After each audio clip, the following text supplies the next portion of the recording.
Okay, we're going to look at using the quadratic formula today. So this is what the quadratic formula looks like. It looks kind of yucky, but we're going to learn how to use it. All those letters in there, the A, B's, and C's, what those represent are just numbers, okay? So we're going to take the numbers out of an equation and use the quadratic formula. What the quadratic formula is for is when we want to find zeros but we can't factor. So when we have equations that have decimals and we can't factor, or we find that it's unfactorable and we can't find things that add to this middle and multiply to the last, etc., etc. So let's take a look at our first equation. We have y equals x squared minus ax minus 14.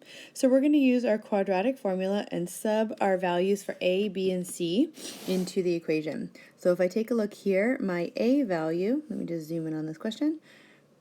Okay, my a value is going to be the 1 that's right here in the front of the equation. A is always in front of the x squared. My b is going to be negative 8, and my c is going to be negative 14. So I'm going to write down my quadratic formula. It's negative b plus or minus the square root. I'll talk about what that plus or minus means shortly. Minus b squared, oops, it should be black, b squared minus 4ac all over 2a. So when I go and plug in, I'm just plugging in my a, b, and c value from here, a, b, and c value into that equation. So we have negative b, so negative b means negative 8. I'm going to put a plus or minus over top of each other. We'll talk about that in a minute. I have negative 8 all squared minus 4 times a times c all over 2 times a. Okay, from here is just calculations, right? It's just, we have a negative 8, so that makes that a positive 8 in front. Underneath, I'm always going to get a positive answer out of this part here. Whatever goes in, when I square it, comes out to be a positive. So I'm going to get a 64 there. And then I have negative 4 times 1 times negative 14. And when I calculate that,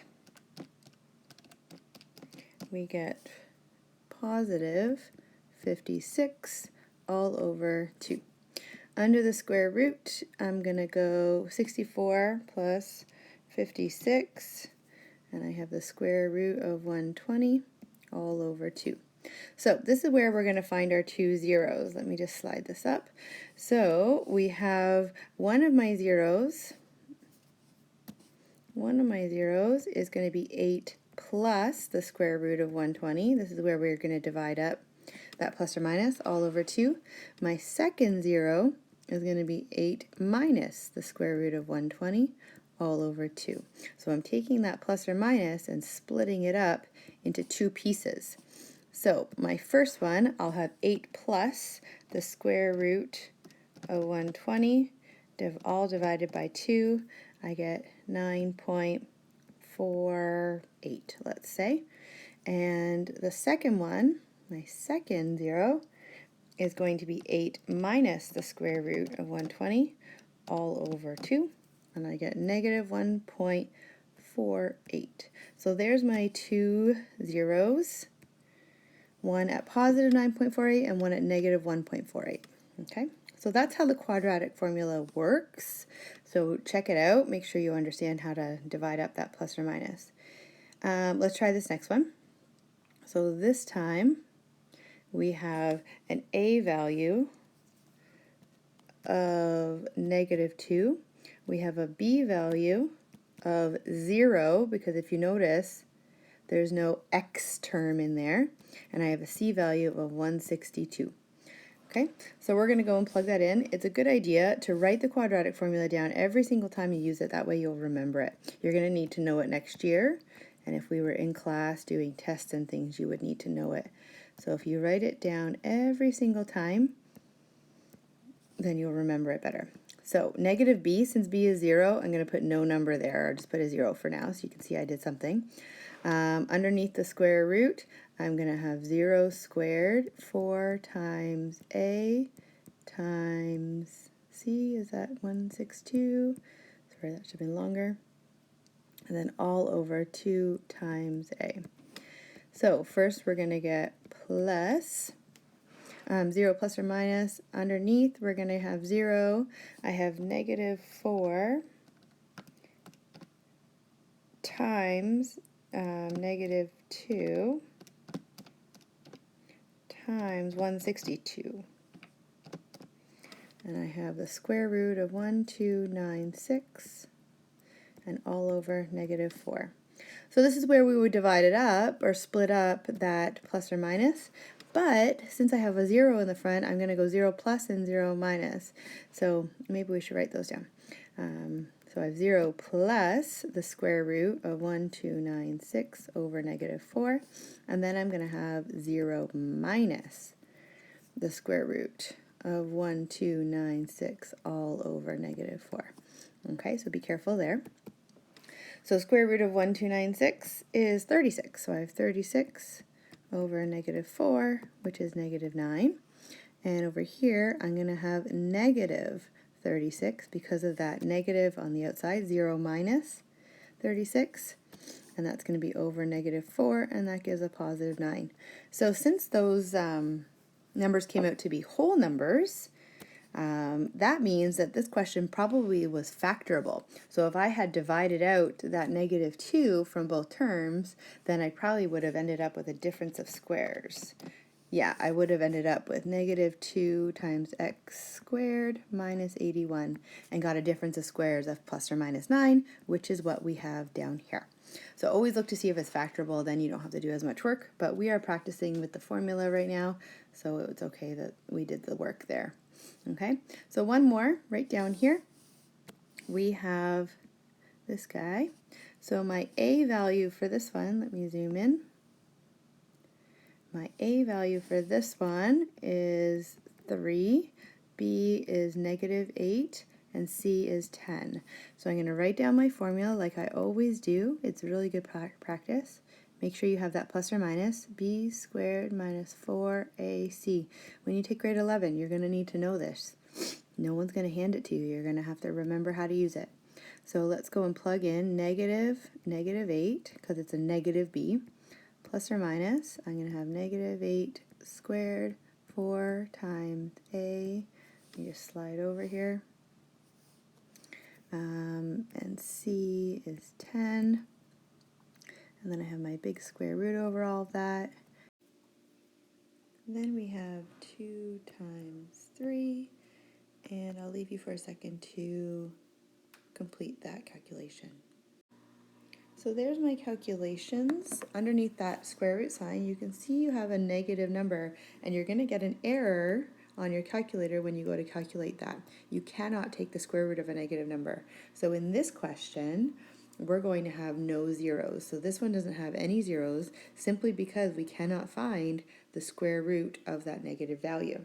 So what this looks like is this is just a graph that has a y-intercept of 10, and because I can see that the a value is a positive number here, the a value is a positive 3, I know it opens up. So it has a positive a value and a positive y-intercept, so I know that the graph looks something like that. It can't cross the x-axis. It's not going to hit anything there. So that's something. So the parabola exists. It just doesn't have x-intercepts. So let's go over here to our application question. Over here. So first one, it says the ball is being thrown vertically upward from the balcony, and the ball falls to the ground. So we have a quick little picture. Let's draw that. So here's our x-axis. At the bottom, that's going to be our time, and then we'll have height going up the y. So it's starting off the ground. So if this is 0 down here, it's starting off the ground, and it's being thrown vertically upwards and down. And the first question is saying, how long does it take before it hits the ground? So that's right over here. So that's the 0. So that we're being told right away we need to find zeros. So let's come over here and we'll try our formula. So for part A, we have our A value is going to be negative 5, our B value is 15, and our C value is 45. So we're going to write down our quadratic formula. Negative b plus or minus the square root b squared minus 4a times c all over 2 times a. Then we have negative 15, negative b, and then plus or minus, we'll go and sub these in. 15 squared minus 4 times a times c is 45. Big square root over those last few, and then 2 times a. So we have negative 15 plus or minus, and I'm going to go ahead and do the calculations. You can follow along. Maybe pause the video here. Here are my calculations.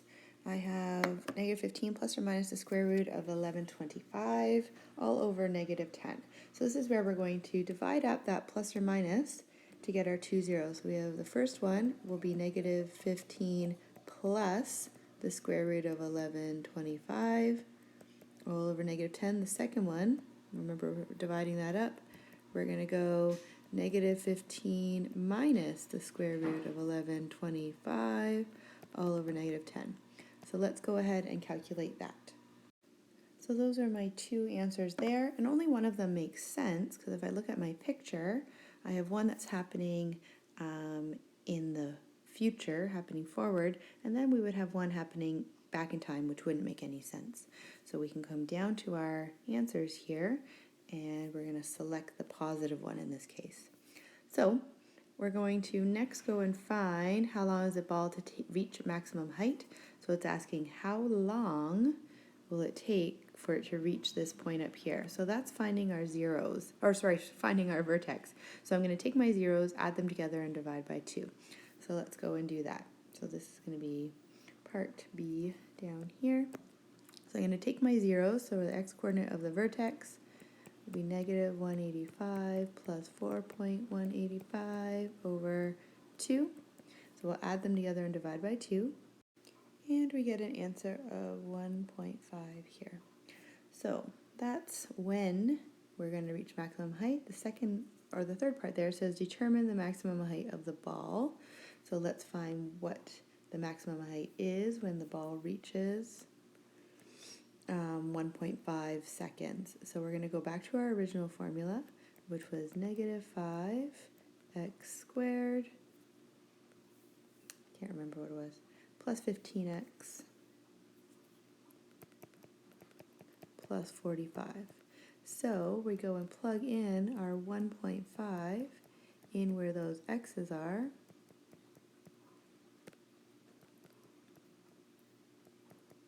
And go ahead and calculate. And we have a maximum height of 56.25 meters. So the last one is just asking about the height of the balcony. So that's before the ball gets thrown. So that's at time 0. So we're looking for our y-intercept. So come up to your equation here, and when you sub in zeros for your x's, you're going to be left with your constant on the end. So let's go and do that.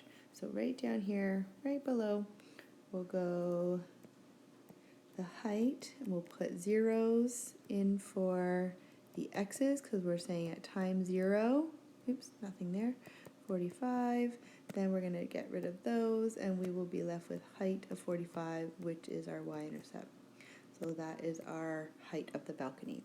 So I've run out of time here to do the last application question, but that's the one you're going to do for practice and send to me. That's it. Take care.